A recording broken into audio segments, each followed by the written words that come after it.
Estupendo lo que vimos, ¿no? Y el libro es muy bueno, muy sólido, muy leve y muy sólido, muy entrecruzado. Primero agradecer porque leer el libro a mí me costó muchísimo, porque es un libro que yo veía como una historia adicional, que era la vida misma, como él dice, la vida va, no la nave va.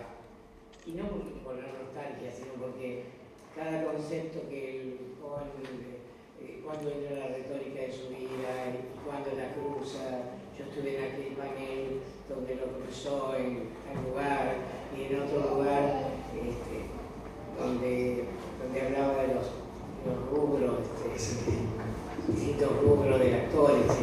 Bueno, era como ir viendo todos los intentos de cruzar sus propios campos y crear un cuerpo que no fuera cerrado, extensible, una ameba, un cuerpo abierto, ágil. Después me di cuenta que no era un cuerpo, era como una red que de alguna manera contuviera su vida, su quehacer teatral, y ayudar a otros a pensar su quehacer teatral, que no es el de él, porque no hay en él construirse contra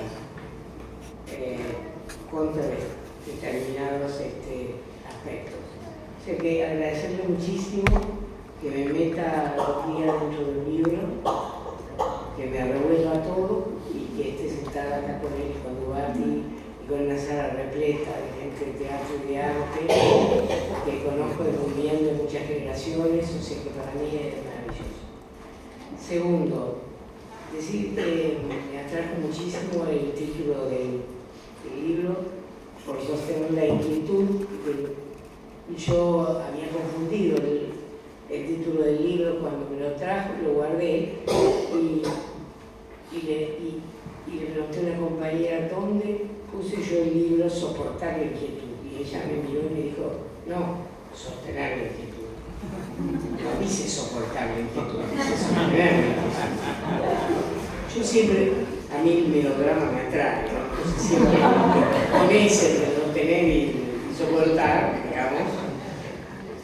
Pero fuera de estas bromas que yo hago un poco para que también nos despertemos en la convivio, para todos, quiero decirles que es la inquietud, que está muy bien pensado, la foto también está muy bien pensada. Esos fantasmas que tienen un centro descentrado, una gran panza, un gran cuerpo que no se puede mantener en pie, pero que tampoco está yaciendo. Entonces, sostener la inquietud me hizo decir, sin atravesarlo por nada personal, que por eso estamos aquí. Que nosotros llegamos cada uno al teatro por una pura inquietud, pero no por la inquietud de, como se dice en la ciencia y la educación, de saber, no, por la inquietud al contrario, de apagar, de agotar, de sostener, de soportar ese desasosiego interior, esa palabra tan hermosa, desasosiego interior, que nos llevaba a decir, si lo pongo afuera, si de alguna manera mi cuerpo lo demuestra, no voy a tener tos convulsa ni asma como tenía, no voy a tener toda esta locura que me llevan a médicos de todo tipo. A lo mejor el cuerpo me sirve para otra cosa. Y quiero recordar en esto que la inquietud no es solamente del que viene y se mete en un trayecto teatral con un grupo, con una formación donde vivimos inquietos todos. Los actores demuestran la inquietud, los directores mentimos y callamos, sí, tiene razón, bueno, ¿te parece que yo tengo que estar haciendo esto? Y bueno, contestar, no, está perfecto, y bueno, que no está perfecto. Ahora una guía para que tu inquietud no te deje dormir, para ver cómo podía ser, para que eso renazca o sea diferente, y entonces todo el tiempo estás calmando ansiedad y un día tenés ganas de gritarle, yo tengo más miedo que ustedes, háganme el favor, mi inquietud es más grande que la de todos ustedes, ¿no? Ustedes me eligieron porque mi inquietud es más grande que la de ustedes. Pero me encontré con otra inquietud.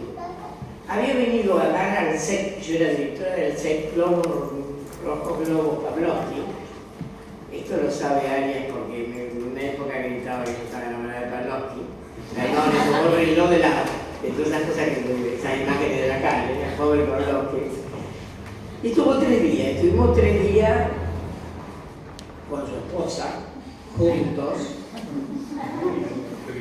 Y hablamos en el río, hablamos cartografía de lo que era. Y él diciendo todo el tiempo, en esa obra yo actúo para no caer en el vacío. Yo actúo para no caer en el vacío. Yo decía, no me lo digas más. Cuando nos despedimos en el avión acá en el aeropuerto de Rosario, Pavlovsky se largó a llorar en mis brazos. Mientras Arias, cuando estaba en medio de una conferencia, le dijo, te la damos, mamá, o sea, se le entregaba, una cosa terrible, ¿no? Y el Títica Bruja, por si no lo conocen, le digo cómo fue la historia. Pero bueno, termino diciendo esto. Un día yo fui a Buenos Aires, a ver, no sé si era Poroto, quién era la que estaba haciendo con Brisky. Poroto. Y yo no me acuerdo de qué trataba Poroto. Yo lo vi subir como un andamio de madera y decía una especie de monólogo.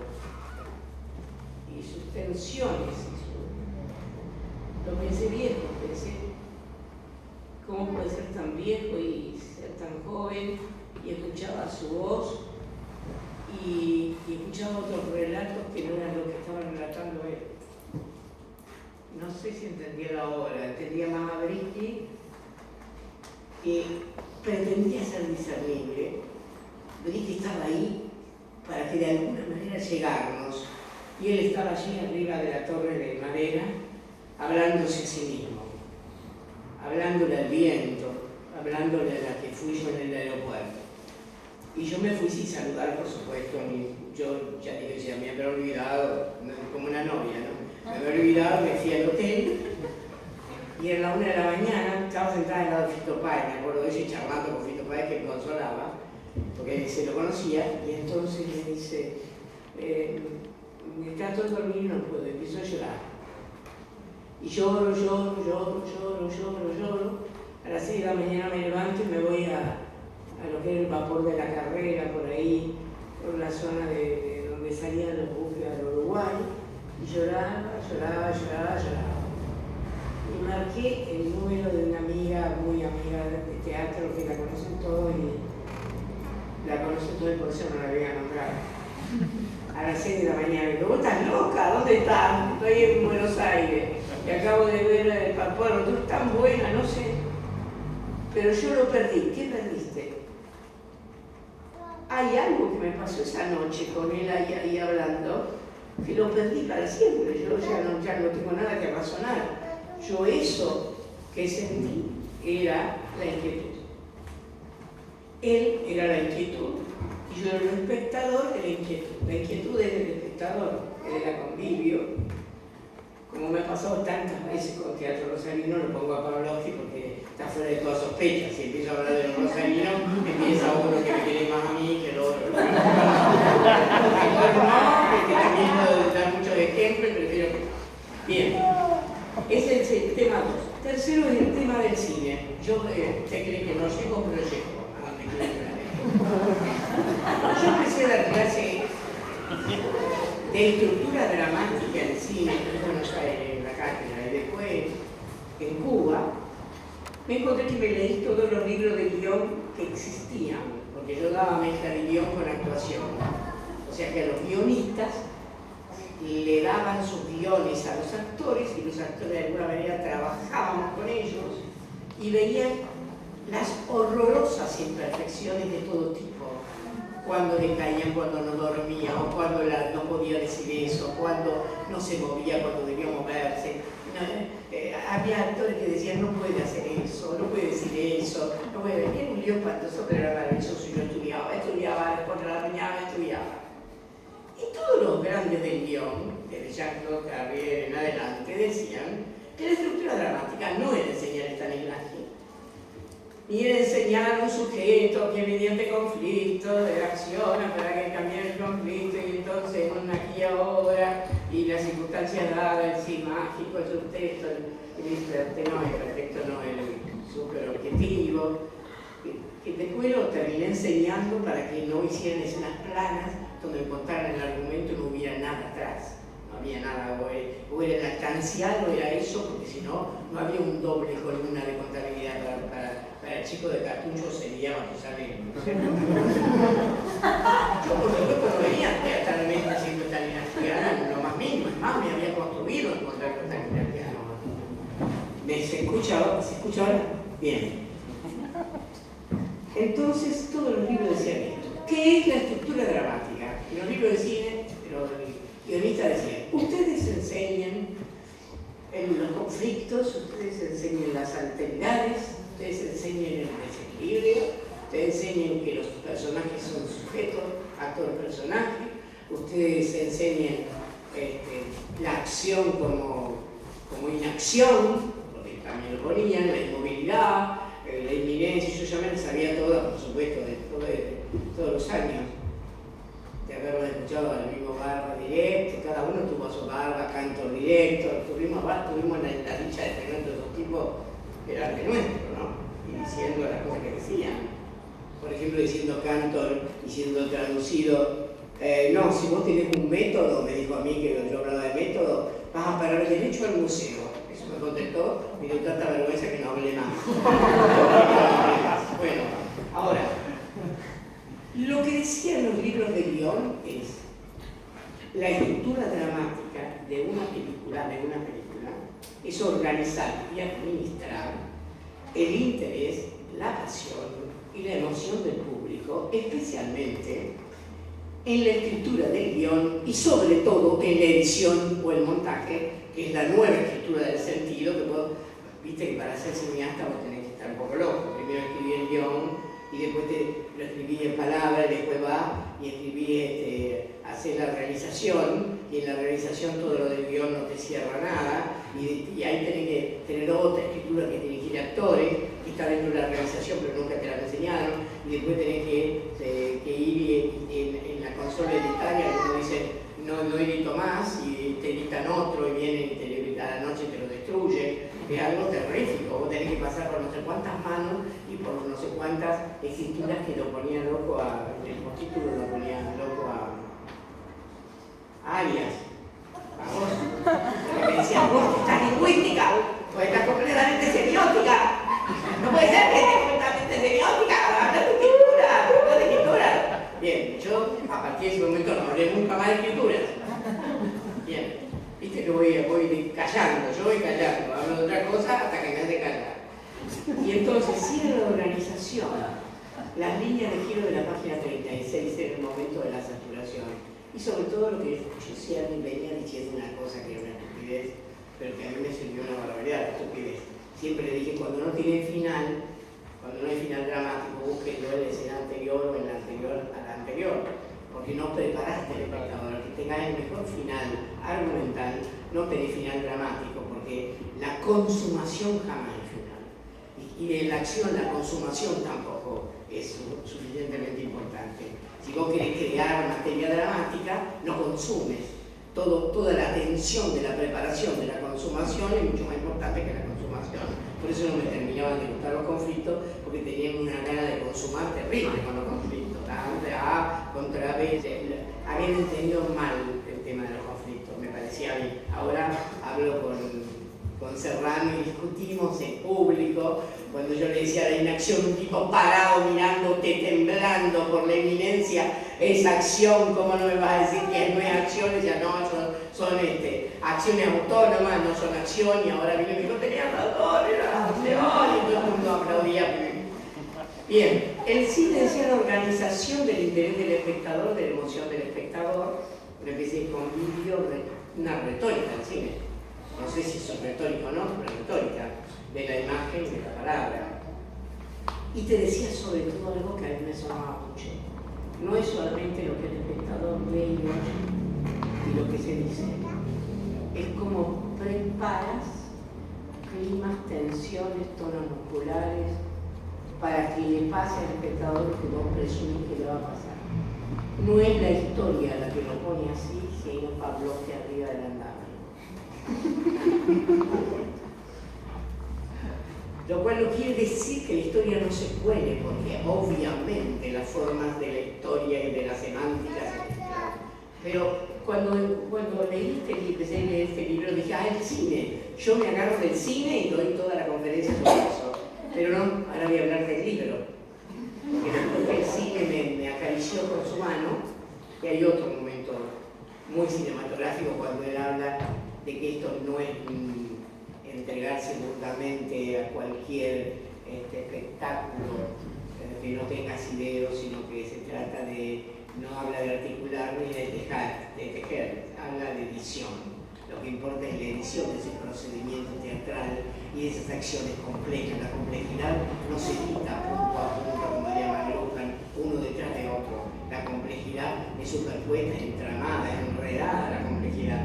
Cuando él dice edición, y yo ya sé que siendo teatral es enredada, porque no puede ser la edición lineal, que ya no lo es ya la película de y los entornos digitales te dividen la página en 4 pedazos, ya está en 4 lugares de atención. En el mismo teatro estás mirando ese agujero porque no te interesa la obra, pero a la vez solamente te encanta aquella actriz, y cuando no sabes por qué te encanta, si es buena o es mala, no te importa si actúa bien o mal, te encanta, es otra cosa muy distinta.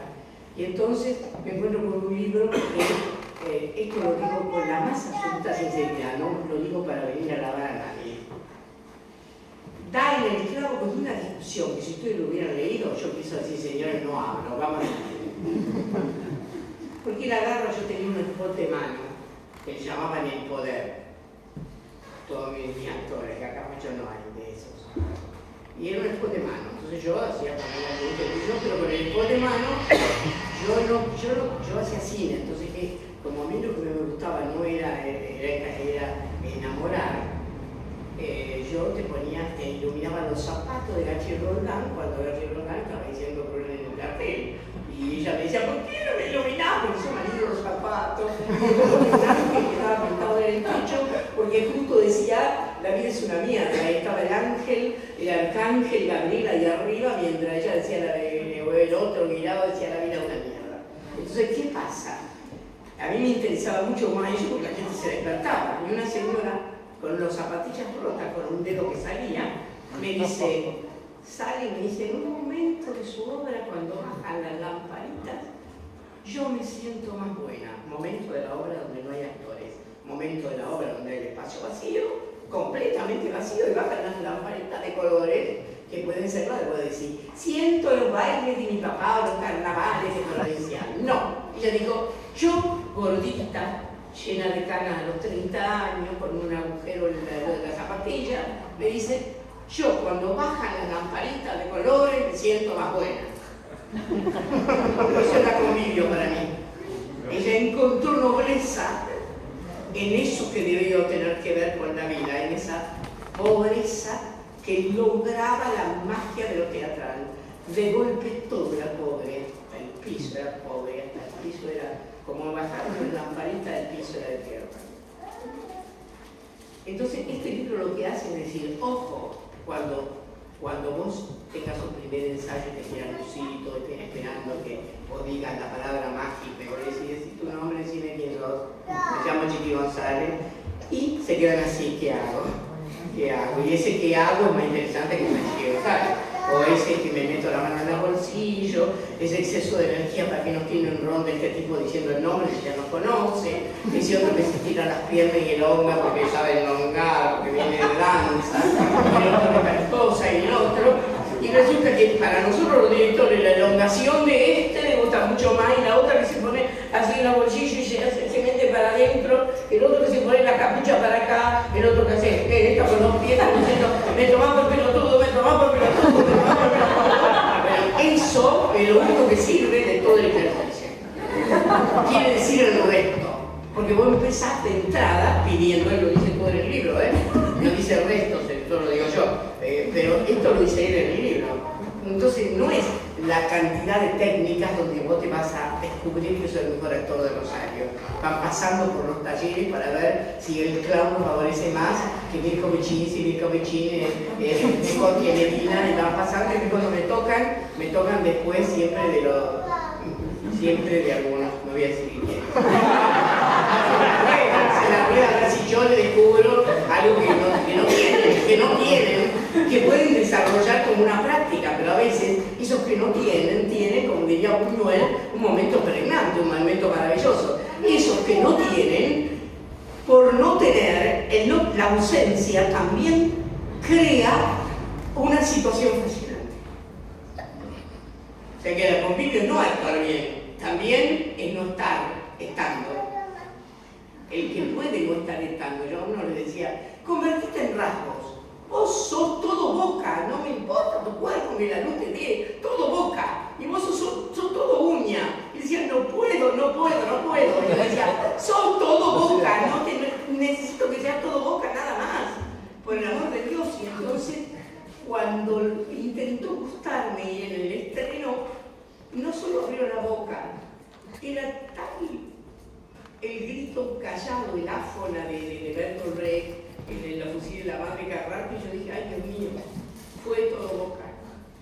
Porque yo le impedí, porque en realidad hay algo que dice en el último capítulo, y es motivo del segundo capítulo, del segundo libro, y nos gustaría mucho contestarle cartas sobre esto, tipo performance, es la restricción lo que de última lo hace ser pura boca. Tanto se lo pedí, tanto le anulé, no mueva la cara, no mueva las piernas, no mueva esto, no podés estar tenso, no podés tener tono muscular, no podés. Y cuando abre la boca, no sé si es contra mí o él es pura boca, pero esa pura boca se concreta. ¿Qué quiero decir? ¿Por qué se concreta? Porque lo restringí, no porque le di libertad expresiva como la educación por el arte. Entonces, este libro lo que tiene es que el poder agarra un spot de mano y dice, señores, estamos creando grandes entrenamientos, estamos creando algunas grandes obras, pero la cuarta pared, digamos, ni la cuarta pared del siglo XXI, de la pared para acá, no del escenario, de cualquier pared, de cualquier tool para acá. Porque en realidad no estamos trabajando para el espectador, no estamos analizando la estructura, el vínculo para el espectador. No estamos pensando, y es más, nos enojamos con los críticos, con los espectadores, no entienden nada, esto es muy adelantado para su época, no hay que entender, tiene que ser visceral, los otros están aburridísimos, ¿qué visceral? No le pone ni el hígado, ni la panza, ni nada, hay que ser visceral, ¿qué visceral? ¿De qué hablan? ¿Ustedes se creen eso? Como él dice, cuando no tenga nada que decir, no digas metáfora, porque la metáfora te arruina. La metáfora cuidada para cuando la tengas que decir, porque tenemos que hacer poética. Bueno, él lo dice también eso. Entonces, frente a todo esto, él se mete con la retórica. Como se lo escuché varias veces en otros paneles, y como estudié Derecho, y me dieron retórica a mí en la época que yo era Matusalén de Derecho, por supuesto no en latín y sabía retórica en serio, pero los profesores algo de retórica y oratoria te daban. Sé que él plantea, y que la retórica ya lo plantea, que es una forma de seducción, él le llama seducción ahora, pero claro, en el lenguaje vulgar, seducción parece una manipulación. Yo diría, cuando estudiaba oratoria, pero la seducción es una manipulación. ¿Querés que te miren? ¿Querés que te oigan? ¿Querés que tu decir sea un hacer? Es más, que como dice Hannah Arendt, el que logra que la palabra sea un hacer, está salvado. Es decir, que ni siquiera tenés que hacer, la palabra se convierte en hacer. Ahora a ustedes voy a decir algo personal, una gran jactancia. Y es lo único que me ha salvado en la vida, en realidad lo único que me ha salvado en la vida. Que muchas veces yo hablo y termino hoy, pero termino tanto llorando. También lo hacía en la clase de teatro, hablaba y todos lloraban. Y mirando decía, ¿y porque hay que ser noble para entender esto? Decía Irata, ¿no? Yo decía, yo no sé si soy noble, a lo mejor no soy nada noble, pero ¿de qué lloran? Díganme qué dije. Y nadie sabía en absoluto qué había dicho. pero después se paraban y hacían ejercicios mágicos, maravillosos, se besaban en la boca, no, en los ojos, y eso es de cuando pre-niño, digamos, el niño bebé, ¿no? Hacían cosas que no tenían que ver con la acción esperada, que yo la odiaba, la acción esperada, pues, así fuera un género donde la acción esperada era necesaria. Este hombre pone la luz sobre el público, te lo enchufa y te dice, ¿cuándo vas a sacar el tul, el telón, la barrera? No te des encima al público, ni le tires agua, si no te diste cuenta que ese es un público que para colmo no es el mismo público de algunas comedias musicales, ni es el mismo público, no es de Elena del Tec, no es el mismo público que quiere triunfar una noche y hace un casting para una noche ser alguien, porque siempre es nadie, que también padece ese público, pero este es otro público, el público que nosotros criamos y que nos criaron a nosotros, o sea que en realidad son parte nuestra. Frente a eso, él discute los entrenamientos, porque claro, si vos pones la luz sobre el público y tu tarea es la seducción, tu tarea es procedimientos editados, como una partitura perfecta, vos tenés que ver tocar a Marta Argerich y se la sabe de memoria la partitura perfecta para poderte hacer llorar a vos con las notas que se van cayendo. Con una partitura perfecta, no quiere decir con una improvisación constante, con una partitura perfecta, el otro está preparado porque está preparado por el movimiento tal y por el movimiento anterior y por la forma fuerte con que se larga y se va desvaneciendo. Y todo lo que se va desvaneciendo, aunque sea la música, te lleva a la muerte. Nadie va a pensar, ay, la muerte, la nota, nadie piensa así, pero te vuelve a... Y adentro tuyo hay algo que perdiste, hay algo que se fue, hay algo que murió. Por eso es una filosofía del arte, porque en realidad estamos usando encuadres filosóficos porque el público solo se mueve con encuadres filosóficos, a mi entender, salvo el público especializado en teatro. Cuando digo filosófico, digo, yo aprendí filosofía dado Timba y la poesía que hablo de esa filosofía, la que él ama también en el fútbol, la que yo he amado en los bares y aprendí todo el teatro que sé en los bares. La de los bares, la de la gente que no habla, la de en un rincón oscuro, migas de media luna, ya se desayuna, tu musa está sangrando y ella se desayuna, el alma no perdona, no tiene corazón. Digamos, de alguna manera eso es la convivio. Porque si son buenos cuando bajan las luces, si de golpe pasa todo esto, no pasa siempre. No pasa siempre. Hay una frase de Borges maravillosa que está en el jardín que dice, no importa la voz sino el oído. Que está escrita en la montañita del jardín. Yo creo que sí importa la voz. E importa el oído. Y creo que esa voz hace que el oído oiga lo que esa voz no dijo. Pero sí expresó su voz. Es lo mismo que el cuerpo tensado, todo lo demás. Pina Bausch recibe, ya termino, Pina Bausch recibe después de las vacaciones a un grupo de sus bailarines, Pina Bausch. Y les pregunta, sentado en el piso, les pregunta, ¿qué aprendieron este verano? Y entonces, todos contestan cosas. Y una contesta, yo aprendí a sufrir porque perdí el amor. Así, agresivamente se lo dice. Aprendí a sufrir porque perdí el amor. Y el que estaba al lado le dice, yo tuve que ir a Suiza a una clínica para ponerme clínica, no sé, de termas, y tuve que aprender el lenguaje de sordomudo porque tenía un grupo de sordomudos. Entonces Pina le dice, pasa vos la que perdió el amor y pasa vos del lenguaje de los sordomudos. ¿Vos sabés algún poema de amor? Sí, Beckett, que es yo, lo más romántico y endulzante del mundo. ¿Dónde irán nuestras cosas? Y ella empieza y dice, vos no te movés nada. Reflexión. Vos no tratás de poner el dolor de tu amor en el texto. Vos tratás de que el texto pase adelante tuyo. ¿Qué? Sí. Decía el texto no neutral. Decía el texto como si vos fueras su sombra. No la sombra del tipo, la sombra del texto. Entonces ella empieza, las lágrimas van, y se va poniendo cavernaria. Y al otro le dice, vos traducir el lenguaje de los sordomudos. Y ella le dice al otro, cada vez más lento y cada vez más acompasado. Las lágrimas se van y él empieza a despegar el cuerpo y empieza a llorar a lo loco porque es el traductor de una pérdida imposible. Y ella empieza, termina ronca, casi sin voz, abajo de todo, mientras mira como él, el último trazo de la última palabra, hace así, sin que nadie se lo indique, la toca en el pelo, terminó la escena. Ese era convivio. Eso es una mujer que está pensando en lo que el otro está viendo, no lo que está construyendo ella, de sentidos, de plasticidad y todo lo demás. Esto es lo que hace este libro.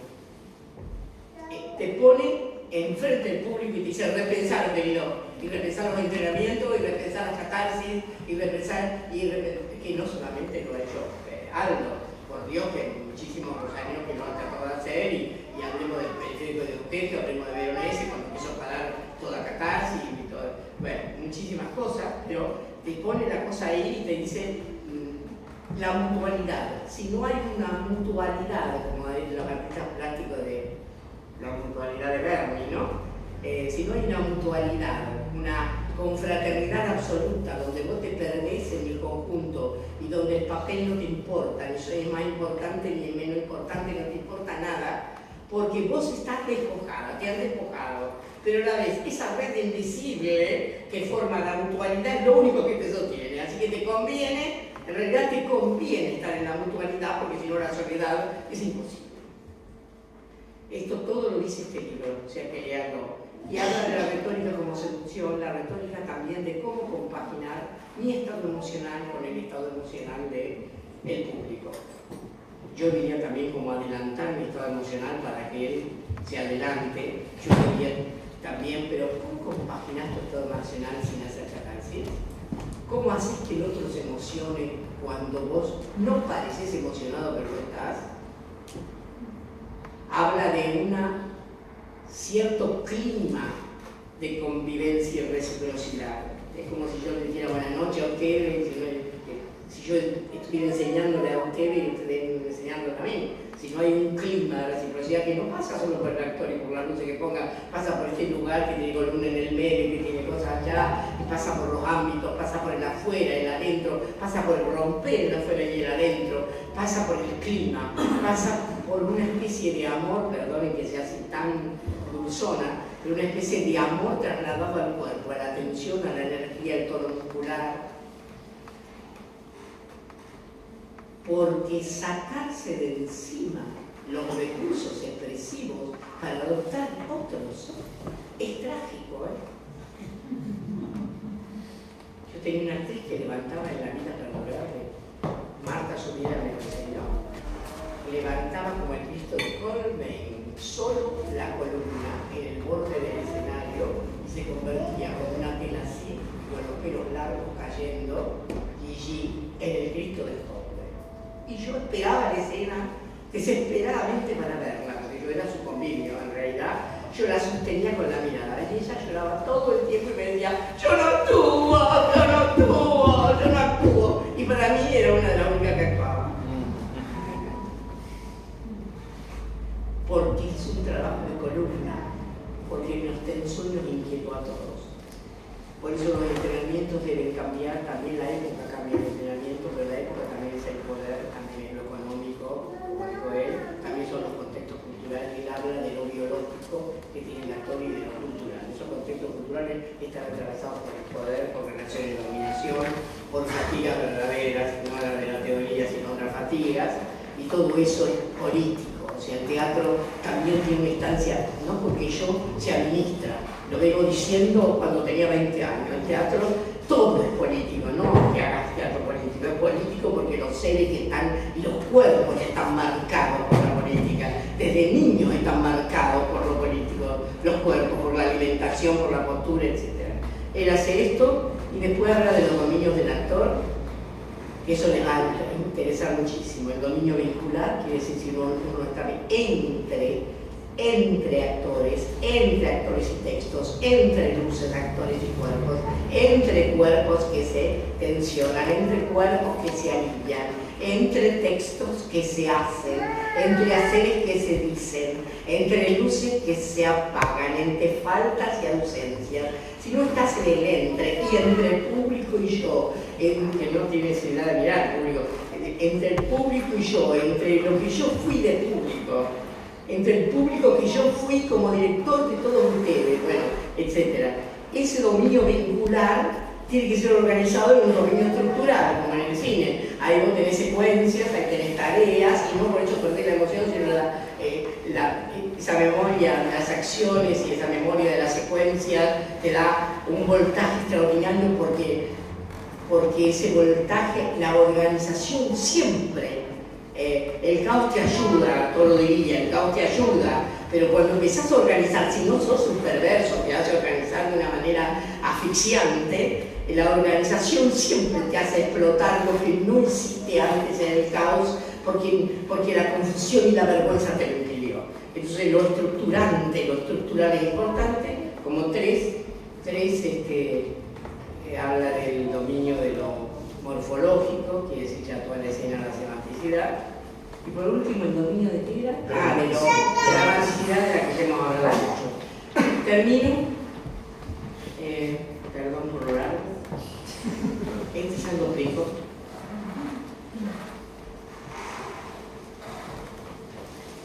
Muchos, tiene un capítulo entero para describir si el actor puede pensar o no pensar cuando actúa. Y a mí tipo madre me dio como ternura, como para que digan me hable bien, no me acuse de racional, de frío, de ausente de emoción. Yo amo el fútbol, a mis hijas, a mi hijo, a mi mujer, a mis padres, a todos los alumnos que lo siguen acá. Yo amo Rosario, yo amo la vida, yo amo lo popular y amo la fiesta y amo el ver bailar y amo. Y yo detrás de ese hombre culto que estudió latín está ese hombre popular que resiste y que le ha dado los mayores momentos de felicidad, tal vez, junto con el teatro. Este es un hombre inquieto, este es un hombre lleno de inquietudes, desde chiquito, con una historia familiar de inquietudes. Lean la inquietud de este libro, sin prejuicios de cuerpo y mente, de razón y de antropología, de Stanislavski, Meyer, Barba. Léanlo a él y léanse ustedes como público y como alumnos. No se lean como actores, léanse como público de las obras que han visto, léanse como seres inquietos e inquietantes y sepan que tengo una gran admiración por esta noche, por este lugar, por inquietarme, por sacarme de las inquietudes que no me gustan y meterme en las inquietudes del teatro, por ofrecerme un postítulo todos los años para que vuelva a tener alumnos de teatro, y porque esa inquietud suya convertida en filosofía, dados timbas y la poesía, me nutre enormemente y hace que la luz de mi podercito, que yo tenía el poder que era un coso de 500, alumbre de una vez, otra vez, lo que yo sabía hace 30 años, pero me parece que muchas veces me lo olvidé.